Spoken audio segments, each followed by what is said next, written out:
You've wandered far tonight, beyond the reach of roads, beyond the noise of the day. Here, the world grows quiet again. The wind softens, the trees lean in close, and time begins to slow.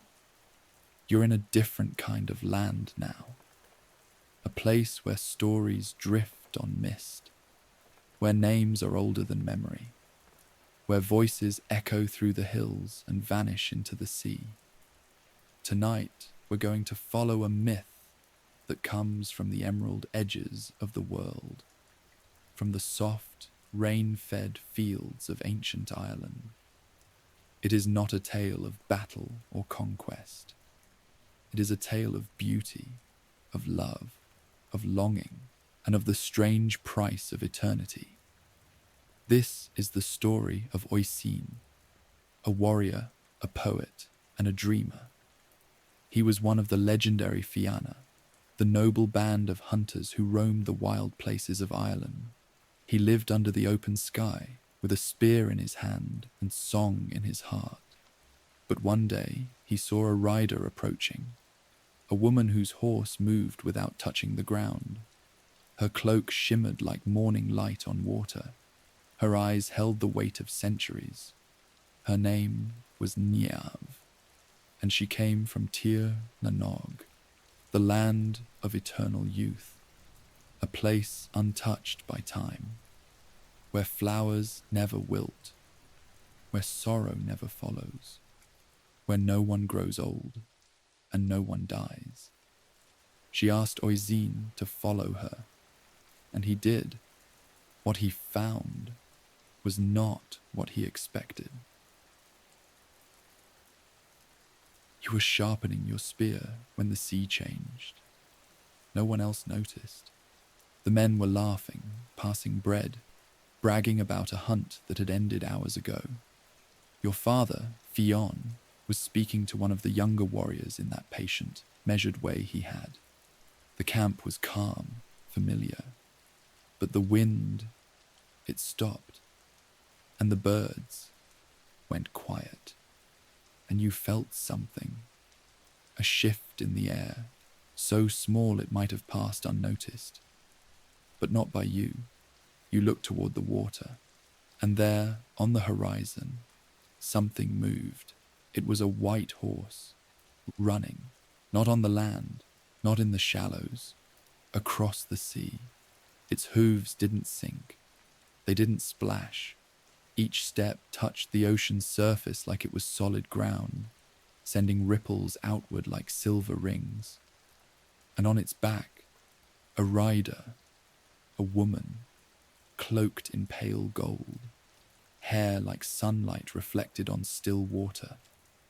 She didn't slow as the shore approached. She didn't hesitate.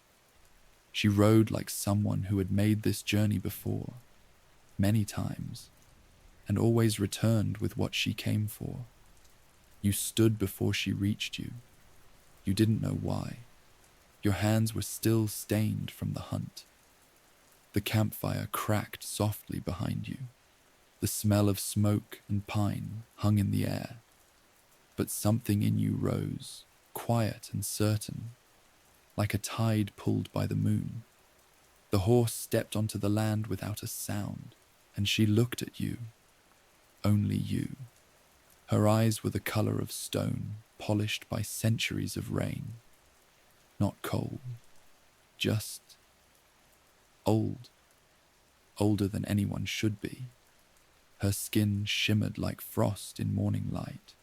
Her voice, when she finally spoke, was clear. Not loud, not soft, just unmistakable.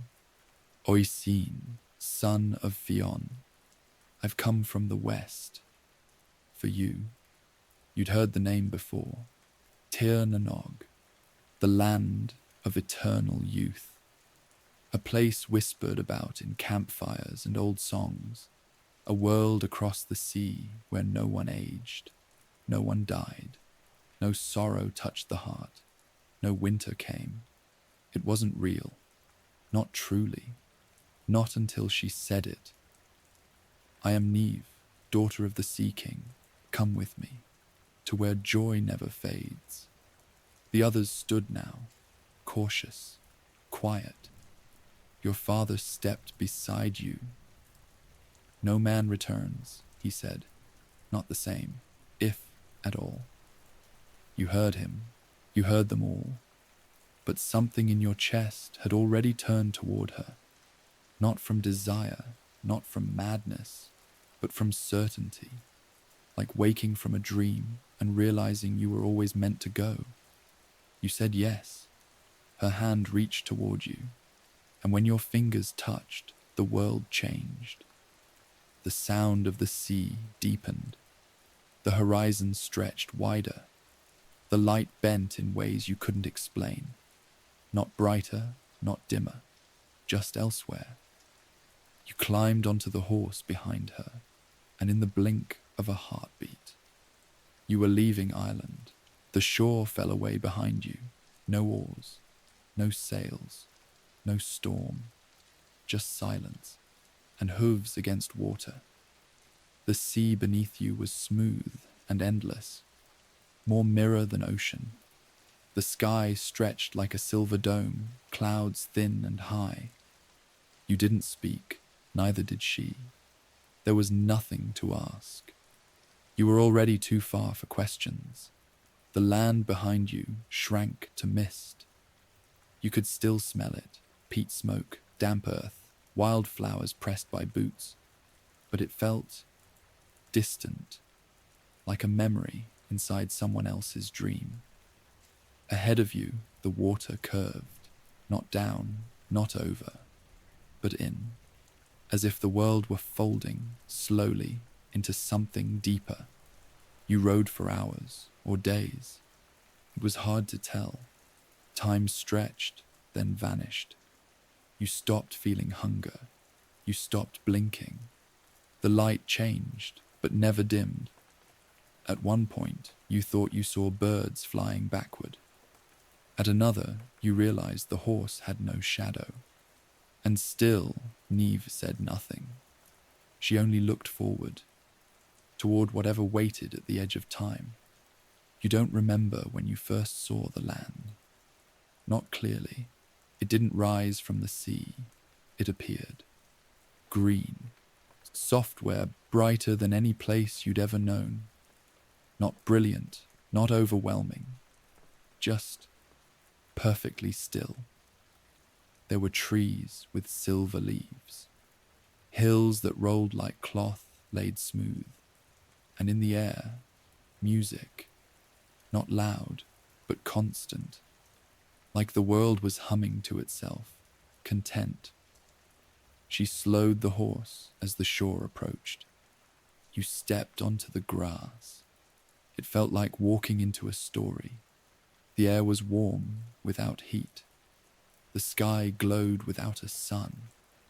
And somewhere in the distance, laughter rose and fell like birdsong. You turned to ask something, but she was already walking.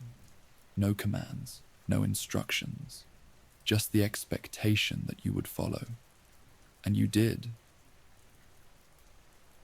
You didn't know how far the sea would go. You'd seen it all your life, from the cliffs of Kerry, from rocky beaches after a hunt, from fishing villages where nets hung to dry in the sun.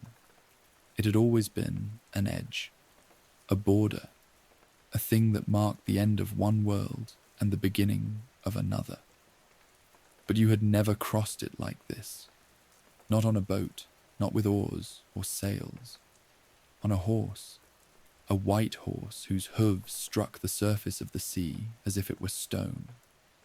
And every step took you further from Ireland and deeper into something else. Neef didn't speak much. You could feel her body ahead of you, steady, calm, unmoved by the strangeness around you. She rode like she had always ridden this path, like she had never known another way of travel. Her hair shimmered in the light, though you couldn't see the sun anymore. The sky had changed. It wasn't grey, it wasn't blue, it just was. A kind of silver dome, cloudless, ageless. No birds, no wind, no sound except the soft splash of hooves on water and the steady rhythm of your own breath. You tried to look back once, just once, but the land was gone, not in fog, not hidden, just missing, as if Ireland had folded itself up and stepped out of view, the way a dream vanishes when you wake, or a name slips from your memory without a trace. You didn't try again. The sea beneath you was perfectly still. It didn't roll, it didn't shift, and yet you were moving. You were sure of it. Sometimes the water changed color, green like moss, then blue like a robin's egg, then something darker, deeper, like the center of a cave. You saw shapes beneath the surface. Once, a circle of swans, white as snow, turned their heads as you passed. Another time, something enormous moved below the waves, shadowed and slow, with fins that curled like ribbons. You said nothing. So did Neve. Time didn't pass normally out here. You weren't tired. You weren't hungry. You didn't feel your limbs stiffen or ache. You felt suspended, held in place by something too vast to name. You remembered stories told by the fire, about sailors who followed the western wind and were never seen again, about fairy women who stole the hearts of warriors and led them away to places where time forgot their names. You used to laugh at those stories, but now you were riding straight into one, and there was no turning back. At some point, maybe hours later, maybe longer, Neve turned to look at you. Her face was unreadable, not cold, just distant, like someone remembering a dream they once lived inside. "We're close now," she said. You didn't know what that meant. You hadn't seen land for what felt like a lifetime. But she slowed the horse. The hooves no longer echoed. The sea had grown so still it felt like air. And then, a sound. Not wind, not waves. Music. It wasn't coming from a direction you could name. It wasn't even a melody you could follow. Just a presence. A hum that lived in the air itself. In your chest. In your teeth. It was beautiful and strange. Like remembering a lullaby your mother never actually sang. You weren't afraid. You were curious. The light changed again. Not darker, not brighter, just softer. The world looked slightly blurred at the edges, like someone had breathed gently on the glass of your vision. You looked around, and suddenly there were birds. Not flying, gliding, dozens of them, bright white, with long, trailing tails and gold at the tips of their wings. They circled above, then vanished like smoke. Neve said nothing. She just rode on. It didn't feel like a journey anymore. It felt like falling sideways through something that wasn't time. Your memories began to drift, not disappear, just soften. The sound of your father's voice, the smell of wood smoke in the morning, the way your name sounded when your companions called it across the field. Still there, but dimmer, like something you saw through a window you couldn't quite open. Then land. It didn't rise suddenly. It didn't rush toward you. It appeared, a gentle, endless green. Hills that rolled like soft waves. Trees with leaves that shimmered silver and gold. Flowers blooming in colors that didn't exist back home. Pale blue, soft violet, deep amber. The water beneath the horse grew shallow without changing color. And then, with barely a ripple, you stepped onto shore. The grass felt different underfoot. Not damp, not rough, soft where dry, warm, and something else, like it remembered you, like the earth itself had been waiting to feel your weight. Neve dismounted first. She looked around, breathing deeply, as if even she missed it when she was away. "Welcome," she said. "This is Tir Nanog." You had no words, no questions, because some part of you already knew. Not from logic, not from proof, but from a feeling that settled behind your ribs, a kind of knowing that had no name. This place was other, not better, not worse, just still, like it had been sealed in time's absence and kept safe from the noise of the world. You followed her, across a field where butterflies floated in still air, past a stream that ran without sound, its surface smoother than glass, through an orchard where the fruit shone like stars. No voices, no footsteps, no breath but your own. The air was filled with something you couldn't describe. Joy, maybe, or memory, or the feeling of standing in a place where nothing is broken. Not yet. You didn't ask what this place was. Not really. Because the moment you stepped into it, part of you stopped needing answers. And part of you already belonged. Time didn't pass here. Not the way it used to. There were no clocks.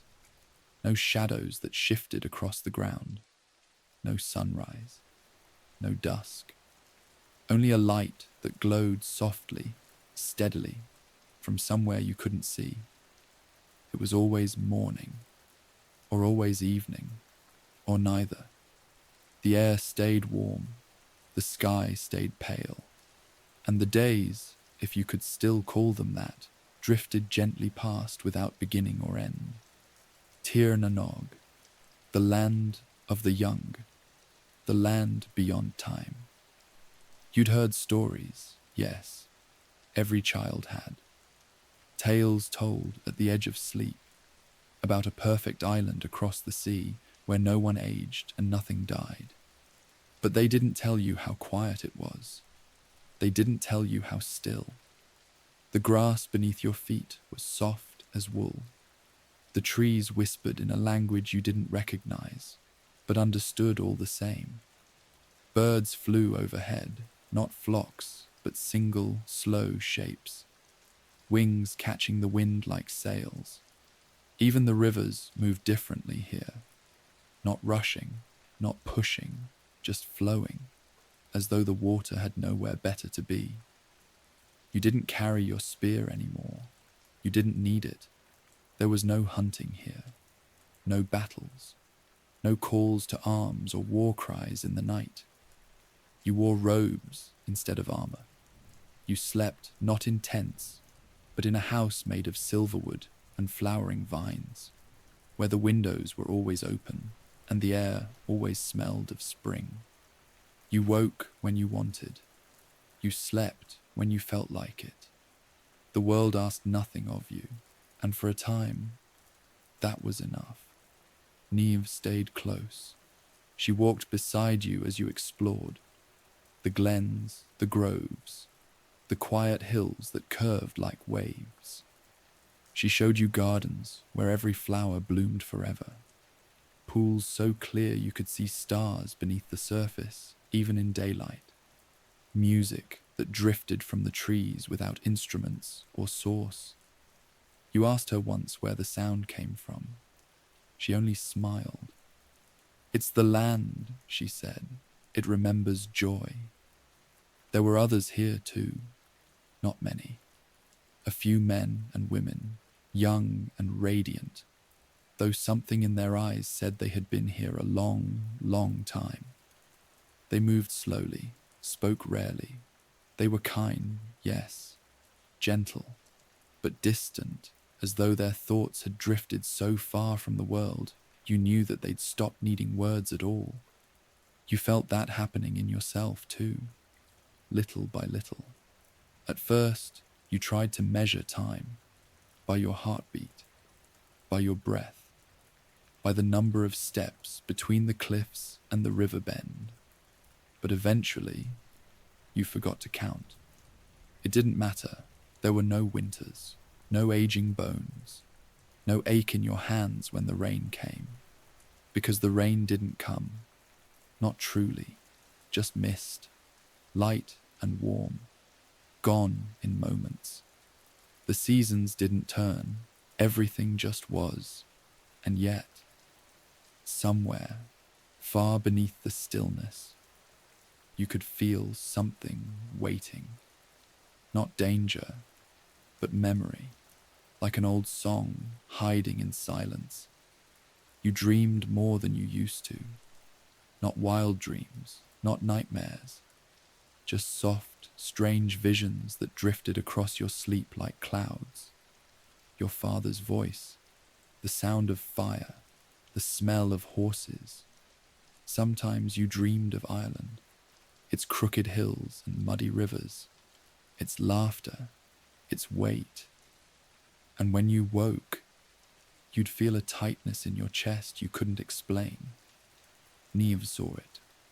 She didn't ask, but she watched you longer than usual on those mornings, sat closer, touched your shoulder just a little more often.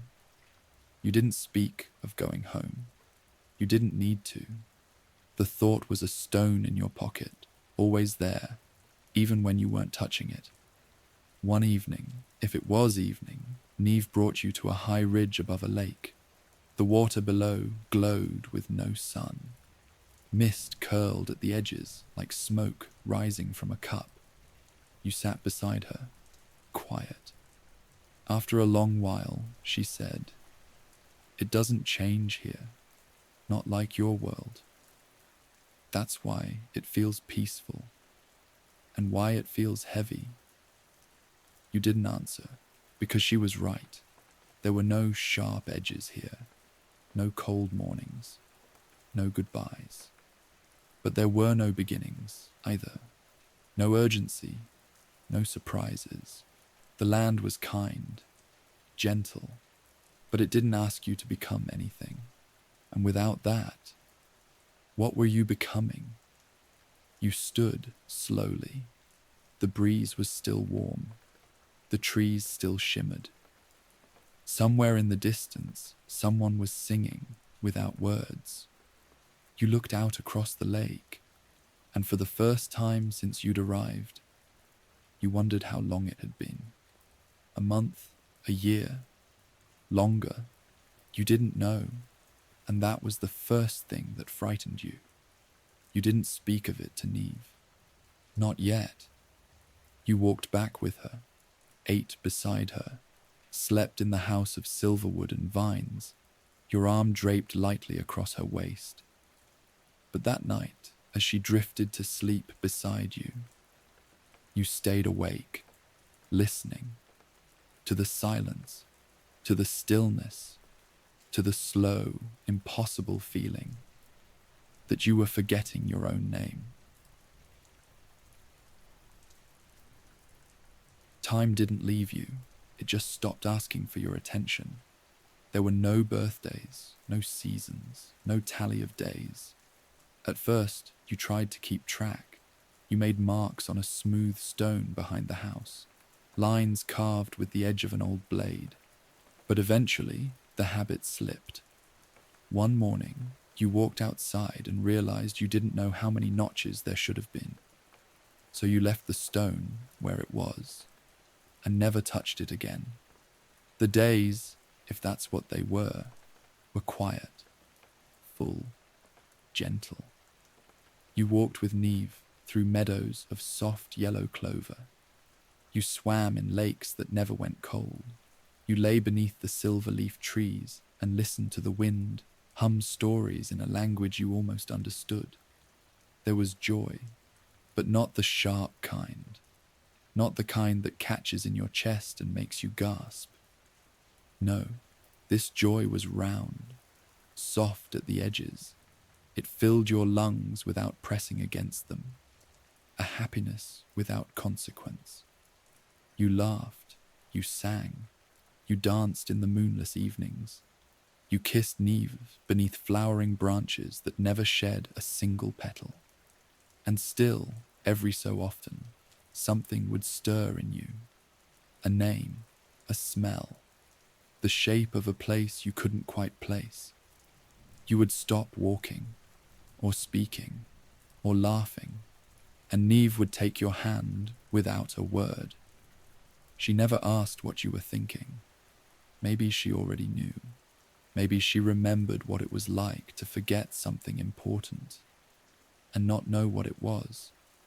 She gave you gifts, not trinkets, not treasures, but moments.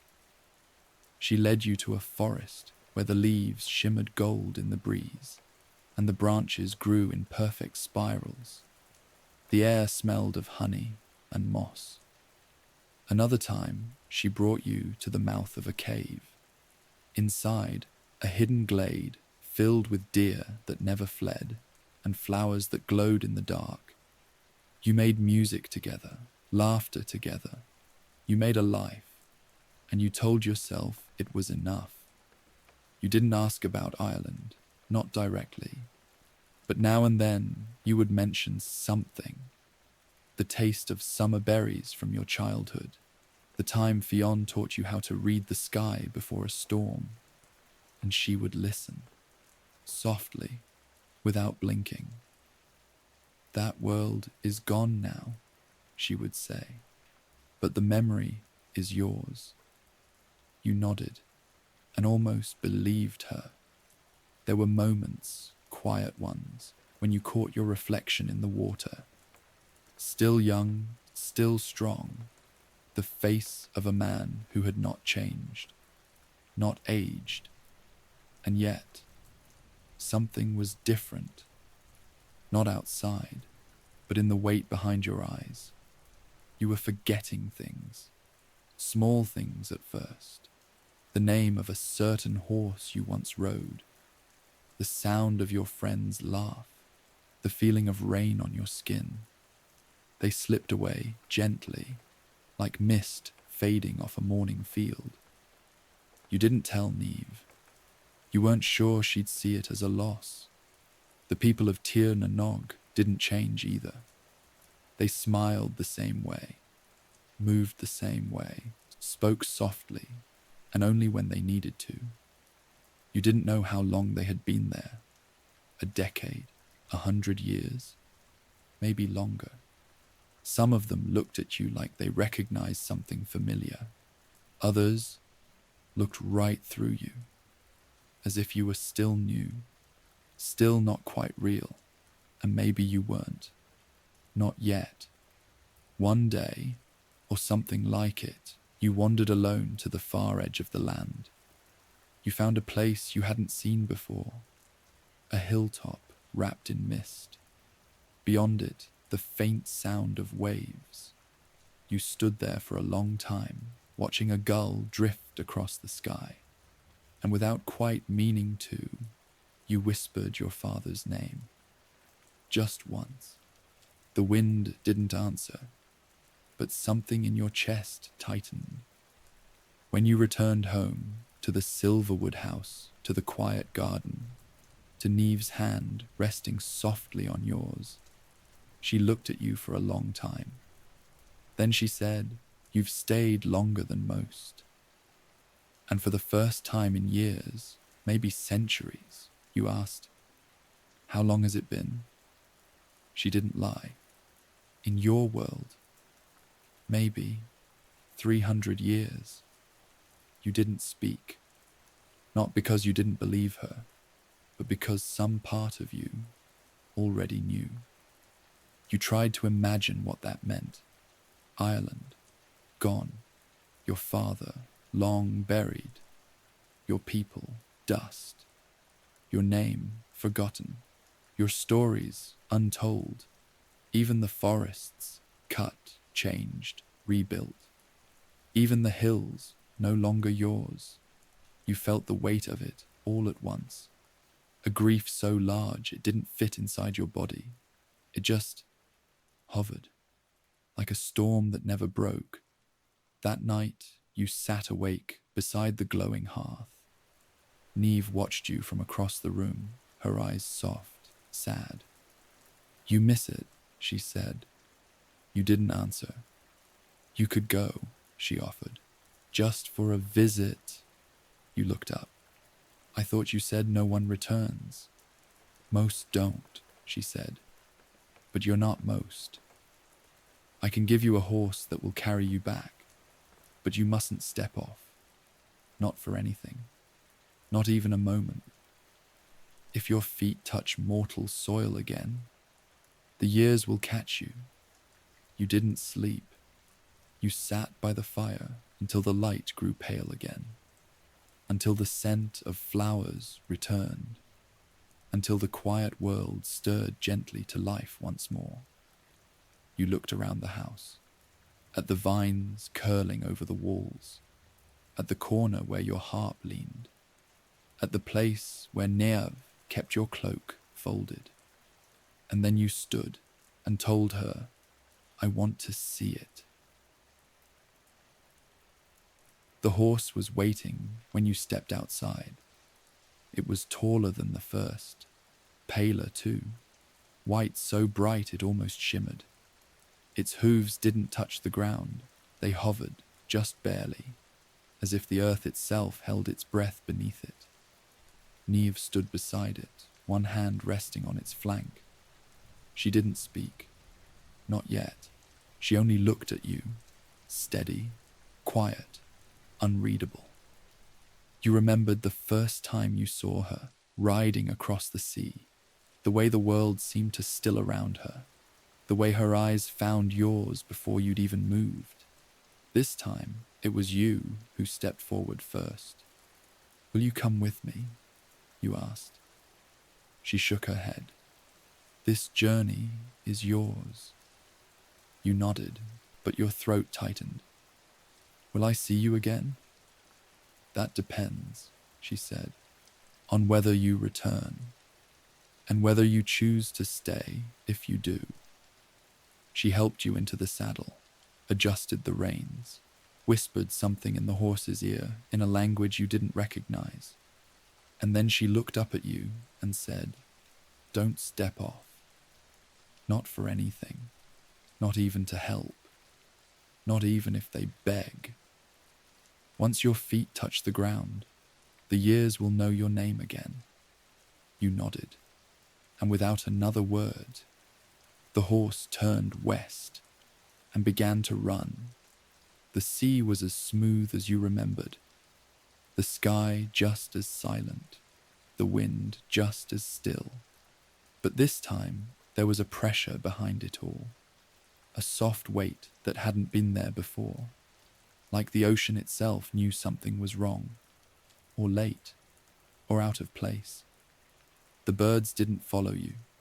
The waves didn't rise. You rode into emptiness. And behind you, Tir Nanog disappeared. It didn't vanish all at once. It faded, softly, like a dream being unspooled from your memory. One moment, you could feel it at your back, its warmth, its stillness. The next, it was gone, and all that remained was distance and the slow ache in your chest. You don't know how long the ride lasted. Time had stopped meaning anything long ago. But gradually, you noticed the world sharpening. The air got cooler. The sky turned a deeper blue. The waves beneath the horse grew darker, choppier. You could hear gulls again, high, distant cries that sounded like questions you didn't know how to answer. And then, land, low hills, jagged rocks, a grey coast with grass that bent in the wind. You didn't recognize it, not at first, not until you saw the shape of a mountain, one you remembered climbing as a boy. The land had changed, but some of it was still itself. You rode inland, across fields that once held villages, through forests that now stood thinner, darker, past stones carved with markings you didn't understand. People saw you. They stopped and stared. Children ran to the edge of the road and pointed. Old women crossed themselves and turned away. You didn't speak. You didn't stop. You were searching for something, for someone. You reached a village that stood where your camp used to be. The trees were gone, the meadow smaller. The riverbed had moved. But this was the place. You rode to the center and called out, not loudly, just enough. "I'm looking for Fionn," you said. A few people stepped closer. "Fionn McCumhale." They looked at each other, then back at you. "He's a story," someone said. "He lived long ago. Hundreds of years. There's a stone with his name on it, just beyond the old woods." You didn't believe it. You couldn't. You turned the horse toward the trees and rode faster, past the creek, past the path you once knew by heart. But nothing looked the same. The trees weren't familiar. The stones were moved. Even the light felt thinner. And at the top of the rise, there it was, a circle of moss-covered stones. One of them bore your father's name, worn, faded, almost unreadable, but it was there. Your breath caught, not in sorrow, not in panic, but in recognition. The world had moved on. You had stayed still, and now you didn't belong to either place. You turned back toward the village. People had gathered, watching you from a distance. Some looked wary, others curious. One man approached, older, with rough hands and a kind face. He asked your name. You told him. "Oisin," you said, "son of Fionn, of the Fianna." He looked at you like someone studying a painting. Then he said, "They say Oisin vanished into the sea 300 years ago. They say he went with a fairy woman and never came back." You nodded. "I did," you said. There was silence. And then a girl in the crowd cried out. A cart had tipped over near the road. A man was trapped beneath it, legs caught, shouting for help. You turned your horse, instinct rising. You rode toward him, fast, focused, and when you reached him, you leaned down. Just a little, just enough. Your foot slipped, your toe brushed the earth. Just for a moment, just enough. And that was all it took. The world shifted, the weight returned. Centuries fell on you like rain on dry soil. Fast, heavy, impossible. Your skin shriveled, your hair whitened, your bones cracked. You cried out once, not in pain, but in shock.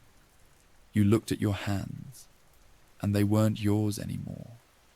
The villagers ran to you, too late. They found an old man in the dust, trembling, barely breathing.